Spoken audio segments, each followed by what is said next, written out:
मई के नए महीने में हम एक नए थीम लेकर आए हैं। इस महीने हम फेलियर्स के बारे में बात करेंगे। जी बिल्कुल, और फेलियर्स एक बहुत ही इम्पॉर्टेंट टॉपिक है दोस्तों। ये इम्पॉर्टेंट इसलिए है क्योंकि हम सब जीवन में कभी ना कभी फेलियर से गुजरते हैं, और ये टॉपिक इम्पॉर्टेंट इसलिए भी है क्योंकि हम इस टॉपिक पर बहुत ही कम चर्चा करते हैं। This is one topic that is hardly addressed in our churches, among our youth and children, even in Bible studies and family time.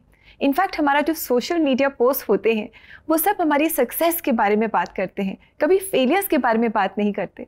दोस्तों, जैसा कि आप जानते हैं कि मई के इस महीने में हम फेलियर्स के बारे में बात कर रहे हैं। आखिर फेलियर्स हैं क्या? असफलता क्या होती है? डिक्शनरी में अगर आप देखेंगे तो वहाँ लिखा है कि failure is lack of success, यानी कि सफलता का अभाव। जब एक स्टूडेंट एग्ज़ाम देता है, बहुत पढ़ाई करता है, दिन रात एक कर देता है कि उसके कम से कम 90% मार्क्स तो आ जाएं, लेकिन जब रिजल्ट आता है तो मार्क्स कम होते हैं, यानी कि स्टूडेंट ने अपना 90% का जो गोल था वो हासिल नहीं किया, वो फेल हो गया।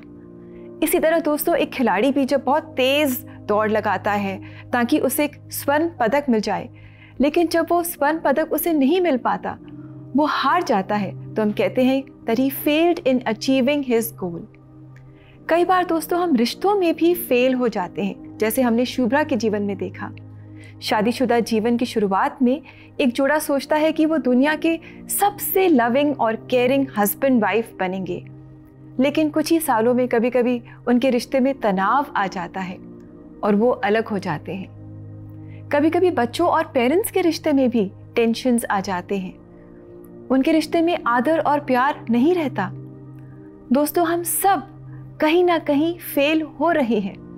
हम में से कोई भी ऐसा नहीं है जो कभी फेल नहीं हुआ या आगे जीवन में कभी फेल नहीं होगा। इनफैक्ट हम एक बार नहीं पर कई बार फेल हो जाते हैं। शायद आपने भी असफलता का सामना किया है और आप कमज़ोर, निराश, हारा हुआ महसूस कर रहे हैं, शर्मिंदा और होपलेस महसूस कर रहे हैं। आज एक नई जिंदगी में हम आपको इनकरेज करना चाहते हैं कि आप अपने फेलियर्स को सही नज़रिए से देखें, that you will see them from God's perspective. अगर हम अपना जीवन प्रभु यीशु मसीह को समर्पित कर दें तो वो हमारे जीवन की किसी भी बात को, फिर वो हमारे फेलियर्स ही क्यों ना हो, वेस्ट नहीं होने देते। He uses them for our good. आइए दोस्तों, इस समय एक बहुत ही खूबसूरत वचन हम मिलकर देखें। ये वचन है नीति वचन 3, 5 और 6। तू अपनी समझ का सहारा ना लेना, वरन संपूर्ण हृदय से प्रभु पर भरोसा करना। अपने सब कामों में तो प्रभु को स्मरण करना, वो तेरे कठिन मार्ग को सरल करेगा। कितना अच्छा वचन है ना दोस्तों, जो हमें इंकरेज कर रहा है कि अपने सब कामों में हम प्रभु को याद करें। लिखा है कि वो तेरे कठिन मार्ग को सरल या सीधा करेगा। In other words, God will give you success when you involve Him in every situation of your life. दोस्तों, इसलिए छोड़िए निराशा और शर्मिंदगी को।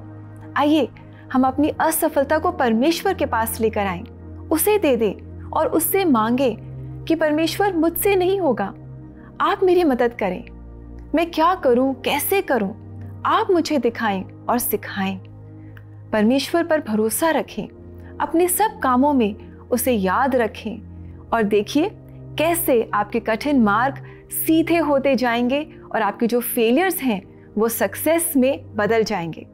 That's a great word, Rebecca. You know, I was thinking of this song जब आप हमारे viewers को बता रहे थे, I was reminded of the song You make all things work together for my good.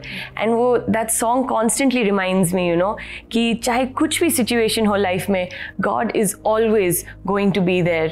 And दोस्तों, अगर आप अपनी ज़िंदगी में कुछ फेलियर से गुजर रहे हैं या आप क्वेश्चन कर रहे हैं लाइफ में, and you don't know what to do call us on our prayer line 9910401010, या आप हमें व्हाट्सएप भी कर सकते हैं या वॉइस नोट भी भेज सकते हैं व्हाट्सएप पे।